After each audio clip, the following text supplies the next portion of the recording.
Olympics opening. Okay, let's get right into it. I'm a parent. I got 4 kids.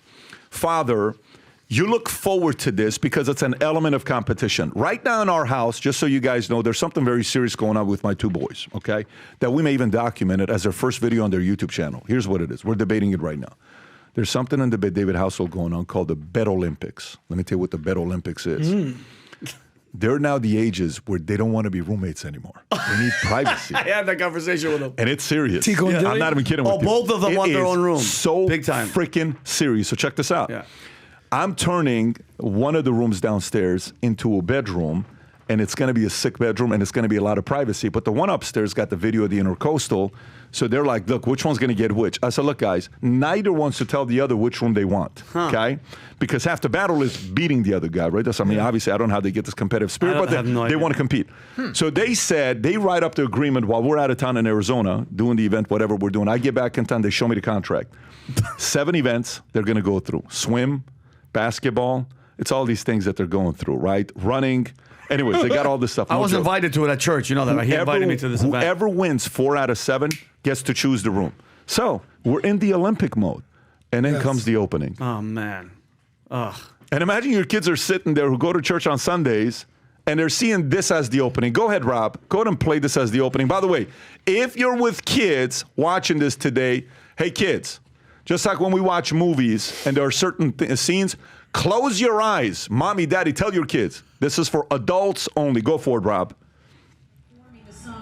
Look at this. Look at this. To 1 billion plus people, what are they representing? The Last Supper. Who are they making fun of? Christians. They didn't make fun of Muslims in this scene. They don't dare. They don't make fun of anybody else. It's strictly to Christians. What does that have to do with the Olympics? Saira, as I said, Saira. You can pause it right here, Rob. We don't even continue with this. So, but what about the guy when the blue guy dancing, the whole thing with the guy dancing? This was the most shocking thing. Yeah, and by the way, if you, I don't even want you to zoom in. Yeah. But if you watch this, the guy on the left, next to the kid. Yeah. If you she has a beard. Go back a little bit, Rob. Rewind a little bit, right there. Okay, go back half a second. Okay, yeah, let it play right there. The guy on the black next to the kid to the left, he's got these things that are called testicles that are hanging out. Oh. Just so you know, okay? Right there, boom, right there, okay? Hey. So, by the way, this is called the Olympics, a family-friendly environment for your kids to aspire to want to be in the Olympics. And do you know what Macron tweets while this is taking place? You know what he tweets? Here's what he tweets. He tweets out and says, this is France. And I retweet his tweet and I said, it's all starting to make sense about France. Good. Tom, when you saw this, what was your reaction as a parent? Well, on one hand, you're not surprised because they're, you give artists, a platform like this, and the one thing they want to do is push the envelope and push it over. But I was insulted. It was terribly insulting. And I look at it this way. There's only, who do you attack? You try to attack the truth. You try to attack strength. So it doesn't surprise me that Christians, Catholics, Protestants, Mormons, that whole lane that line up as Christian faiths get attacked. And it doesn't surprise me, but I was really incensed by it.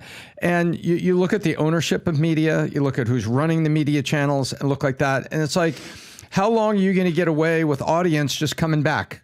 And it's the only way you can pull this off is because it's the Olympics. That's the only way. And you know what this is? This is indoctrination. This is absolute indoctrination. Vinny, how did you feel about it? Well, I had to take notes. That's how bad this thing was. Because I want to first and foremost, like it cost France $8.2 billion to put this together. I thought on the business angle to come to you with this. They're projected to receive $4 billion in revenue, Tom, and they had an influx of 3 million people are in France just for this, okay? NBC sold a record $1.2 billion worth of advertising. And okay, Pat, and I want to ask you guys, because you guys are the business guys, who do you think gives a green light for something like that, of that scale, for an opening? You do events all the time. We have one coming in September, the Vault. Pat, it just happened before this started. People are coming in here, approve this, Pat, video, no, yes, add this, do that. You are hands-on with all that stuff. When it comes to something like that, how many people have to look at that, Pat, and go, Yep, that's like that event. Yes. Oh, the Jesus. 100% the president Macron has to see it to prove it, because it is a representation of your country while you're the leader. Thank you so much. So I don't know if you guys saw this, and Rob, if you could pull this up. Archbishop Carlo Maria Vigano, PBD, he commented on this in a letter. Do you have the letter that I sent you, Rob? That's it right there, PBD. I don't want to get into the whole thing. You want me to read this thing? Just give me the. Okay, so what's he talking he's about? going after how horrible it is and disgusting and vile. But the one thing that stuck out for me, if my phone will give me this second, is the second part. The second part, which you're going to trip out. Rob, keep going. Keep going. It starts with Lord and God. On the second page, there's 2 pages. There we go. He says, Lord and God. It is no coincidence that one is sponsoring this revolting carnival is an emissary of the World Economic Forum, Emmanuel Macron, who passes off a transvestite as his own wife with impunity. Who is this? This is Archbishop who, Rob? Vigano? Carlo M. Vigano. Carlo M. Vigano. Are you ready? This is no joke. I thought it was a joke. Who is he, though? I want to know who this guy is. Is he just a regular person saying this? He's he's an archbishop that was excommunicated because of his views of being anti all this woke stuff. That's the guy that they excommunicated. And where is he from? He's an Italian. Where's he based out of? So from 2011 to 2016 was the Secretary General, the governor. In the Vatican. He was Vatican City State from 2009 to 2000. He is known for his having publicized the Vatican leak scandal of 2012, in which he revealed financial corruption in the Vatican. So he's a whistleblower. He's a whistleblower. Okay. So he says it's the World Emmanuel Macron, who passes off a transvestite as his own wife with impunity, just as Barack Obama, is accompanied by a muscular man in a wig. It is the reign of mystification, a falsehood, a fiction erected as a totem, which man is disfigured precisely because he was created in the image and likeness of God. I think, and Pat, this just what's happening, what they're pushing, and it reminds me of, and Tom, remember the Bible that I bought while we were on vacation? Genesis 19. Lot, when the angels came to visit Lot. Do you remember that? Yep. And it was the town, Pat, was just in, they were, wickedness and sodomy and sex. God sent 2 angels to go to Lot's house, and they're like, hey, we want to go see the city. And Lot was like, no, don't go there. Stay with me. And that day, all these guys came, and they're like, we want to have sex. There was just debauchery. And that's when God was like, Sodom and Gomorrah, burn the whole place down. And they 4 years ago, they discovered that place is actually real. It's disgusting. So the guy who did it, the director's name is Thomas Jolly, I believe, right? Mm-hmm. Can you pull up Thomas Jolly? And did you hear him trying to oh no, everything is art. No, that's not art. That's purposeful mockery of Christian faith and Christian religion. And you nailed it, Pat. What happened? Can you imagine if that was Muhammad? Let's take a second. If they did when's the last time somebody made fun of Muhammad? Adam, Charlie Hebdo? And what happened? Well, I mean, there's been more since then. But what I'm saying is, why is it doesn't always end well? Is the point? Yeah, but it's always against Christians. It's always against us. And the drag queen that lit the torch or whatever, carried the torch, was like, yes, and we're going to keep doing it. The attitude is like, what are you going to do about it? What are you going to do about it? And that's the guy right there. And his attitude is like, we don't know. Everything is art. Just like Balenciaga, when they had kids in bondage, it's art. Mm-hmm. What they did at Target, it's art. Bud Light, transgender. No, we're trying new things. Here's how I process this. So Thomas Jolly, is not at fault, okay? He's a capitalist, okay? He capitalized off the Olympics to become famous, that now everybody knows who he is, okay? He's an actual capitalist. He capitalized off of this opportunity. Mm-hmm. My problem is with 2 people. One is France, Macron, who funded this opening, but you know who number 2 is? Number 2 to me is the Committee of Olympics who approved this. So there's a lineage that everything goes through. I can start an insurance product and go to my actuaries and say, hey guys, we're going to put a life insurance product that's going to give a rate of return in the general account of 38%, right? I can say that. We're going to give 38%, all right? Guess who has to prove that product? The Department of Insurance. Mm-hmm. How many different states? 50 different states. Guess what the Department of Insurance by state's going to say?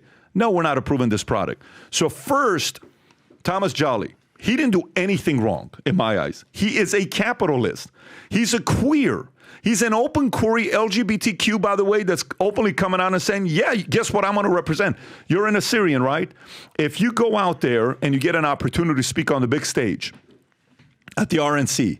What are you going to tell about the audience of who you are? An audience that's never seen you before. What are you going to tell them? I'm veteran, Assyrian, parents, legal immigrants. Why are you saying those three things? To let them know exactly who I am. Are you proud of those three 1,000%. Because this guy's proud of being an LGBTQ queer. Yeah. That's what he's proud of. Yeah. So set him aside. I don't really care what Thomas Jolly did. Quite frankly, I go to a show in Vegas. It's called Absent. I don't know if you've been to it or not. It's a very weird show. In Vegas? It's Vegas. Yes, I'm sorry. I've been Vegas. there, yes. It's a phenomenal show, but it's for adults. Yes. Jen and I have gone twice, and we laugh every single time. It's so funny, right? You just don't take kids with you. So second is France. This is intentional. Macron knew what he was doing. For sure. Okay? But third is the committee. Who the hell in the committee thought this was a good idea to launch to kids? That's what I want to know. Because the accountability goes tier. Then there's also one other one left for me. You know what the other one is for me? The other one left for me is the mainstream media, NBC, who collected the $1.3 billion. You prove this? Mm-hmm. You prove this. So let me get this straight, NBC. I got a question for you guys. Would you have approved if I'm the country that's doing the opening, you come to us, let's just say we're, I don't know, pick a country. We're Qatar. We are, Germany. We are Spain. We are whatever it is. We want our opening to be a 20-minute sermon about Jesus Christ. We want to read out of the Bible, and our entire opening is to actually show what happened, the resurrection. We want that to be the opening. NBC, would you approve that? Would you take money? Would you take money on ads on that? Would you approve that, NBC? I'm just curious. Or would you say, no, there's no way, we can't approve this. This has to be changed. So who had influence over this? I'm going to put France. I'm going to put the company that collected $1.3 billion of advertisement, and I'm going to put the committee. Those three must be held accountable. The thing you read about Michelle Obama and Macron, all this other stuff, I'm not even going there. I don't even know why we went there. I don't want to go there. Those three, set those aside. There's a million different examples we could have taken instead of reading that. That guy's upset at those two. It is what it is. The basic logical area to come from on what it is without accusations and making mockery of all these other things is to just go here. What was the benefit of this? What is the benefit of this? Do we want more kids to be part of the LGBTQ community? Is that what benefits? I don't know if it is or not. I think this was a travesty. I think it was a missed opportunity. And by the way, you know what Russia did with this? Did you hear what Russia did with this? Did you see the Russia's commercial that they made? Have you seen it yet? No. Rob, have you seen it? I have not. Let me text it to you. So here's what Russia did. Russia said, if you really want the Olympics to be good again, let us do it. Okay, I'll send you this to you, Like in Sochi? which is kind of funny, Rob, for you to share this with the audience. And Rob and Pat, while you're looking at that, here's my thing with the guy that put it together. Why is there a child knelt down and they're being disgusting around him, and the guy's testicle is hanging out? That is a decision by him and everybody else going, let's put an 8-year-old right next to the guy whose shorts are. That's his religion. That's though. disgusting. But though. that's what he believes in, though, Vinny. How is that legal, though, Pat? It's not about. This is France, and he said, "This is France." The leader of France said, "This is France." Like, what are you going to say about it? He's already seen it. He's approved it. Watch what Russia did. Play this clip for what Russia's saying. Go ahead. 10. Количество трансгендеров и других представителей ЛГБТ, участвующих в Олимпийских играх, достигло рекордного числа. В результате чего Олимпиада была переименована в Олимпиадиаду. Спортсмены соревнуются в таких дисциплинах, как ЛГБ-теннис, лесби-яхтинг, трансгребля, фехтованус, скалолизанье, клубничный гандбол с усиками, сосерфинг, педигория, биханда, свинго. Who put this out? Who distributed this? Russia. No, but like RTV, did Putin's office who actually put it out there? This is an older video. Yeah. But what they're doing is they're making fun of what everybody is doing. Like, it's getting a little bit out of control. By the way, question for you. If you right now, out of all the countries, were to pick and choose, nothing against, I just want you to process this. If you were to trust one country to do the next Olympics, that you know stuff like that is not going to happen in the opening, what country do you think it would be? You'd probably Out of be Russia. all of them? Out of all the It countries. would probably be Russia or Saudi Arabia. Or like Summer Olympics in Jeddah, Saudi Arabia. Okay, but give the name. So you got what? You got Russia, Saudi Arabia. Saudi Arabia. You think Saudi would put anything like that with LGBTQ? Are you Who else? Give me the next They would one. kill the person that Who approved else? it. Iran would do a great job. Dubai. Which is far more neutral than Saudi. Who else? So far you got. You just had the World Cup in Qatar. Well, gays for Palestine, so they'd probably do it. Yeah, the Gaza. Gays for Gaza, whatever. Here's the point. The point is, where would U.S. rank if right now the U.S. Olympics go 2028? If it's happening here, what's the likelihood that there's going to be a messaging of what they just did here in the 2020? 100. If America, 100%, 100%. I wouldn't be surprised if the torch is lit and some gay guy goes and shuts what his are the mouth. upcoming? What are the upcoming list of host cities? Yeah, find that out. Well, I think it depends on who's in office at the time. Hear me out. God. So the question that I have right now is, can Christianity and Judeo-Christian values coexist with the LGBT agenda? You know, you see this sign on bumper stickers, coexist, coexist, Yeah, coexist. So I would make the argument you can coexist if you don't blatantly disrespect. So in the last 6 months, 8 months, we've seen a few different holidays juxtaposed with LGBT agenda. So, you know, the numbers on this were actually incredible, the viewership, which I'll give you in a second. But here you have them in 5 minutes. This was a 5 minute of a 4-hour Olympic opening, and it took 5 minutes to disrespect Judeo-Christian values in the Christian community. So did you have to do a parody of the Last Supper to basically advocate LGBT? Did you really have to do that? Now, number two, on Easter, it was also, do you recall the holiday? Yeah. Transgender Day of Visibility. On Easter. They had to bring it up, yeah. Now, I remember you did a little parody of, during Christmas, Jill Biden invited who to the White House? All the LGBT. It was the whole LGBT parade. Jesus of Nazareth Christmas parade. So my suggestion of the LGBT community, are you intentionally trying to create enemies? Or is this just haphazardly showing up in your agenda? So there's a difference between respecting and disrespecting. And the number one thing you always talk about is tolerance. At what point are Christians like, nah, bro, we can't do this anymore? Because you could have done a million different other things during the Olympics. You had to single out the Last Supper? Yep. Really? Yep. It's disrespectful. But you know why, Adam? Because they know that Christians, and how long you've been saying this, are so tolerant. Yeah, they were pissed off. What happened? It takes, Andrew Tate went to, where was he? He was in some embassy in France, in Romania, and they were trying to mess with him. And he's like, I'm a Muslim. He goes, why am I more upset than you guys are upset? And what it is, like, it's unbelievable. Adam, you're right, because they know, let me explain to you, that group knows Christians aren't going to do anything. They're going to turn the cheek. They're going to... Can I tell you if you want to just filter this down, the lowest common denominator, this comes down to men and women. So Andrew Tate, sort of like the face of masculinity. Men are more disagreeable than women. You're going to see men go out there and say, dude, I don't play this shit. But you don't see women doing this. And that's the fundamental situation going on here, is that, and if this get into politics, this will get into Kamala, this will get into abortion, what have you. Men aren't playing this game. Men are staying as conservative always, whereas women have shifted so far to the left that they don't want to criticize anything, and anything is acceptable. Well, of course, and that's what killed the feminist movement. Remember, it was like, men are horrible, men are the worst. But then men started dressing as women. They're like, oh, live your what's truth. A woman? We love you. What's a woman? Full of shit. That whole movement was destroyed, and I absolutely love it. And this is why you have The View commending this, and you have people like Andrew Tate and even everyone here on the home team disrespecting this. But don't get it twisted. The numbers were up from this Olympics. If you look at this article, the Paris Olympics opening ceremony viewership sees gold medal results for NBC Universal from a huge rise from Tokyo. The opening ceremony attracted nearly 29 million viewers, a 60% increase from 2021 in Tokyo, and 8% over the 2016 Rio opening ceremony. So everything went well in 4 hours. Celine Dion, Lady Gaga, what have you. It took 5 minutes for this great ceremony to become a disaster.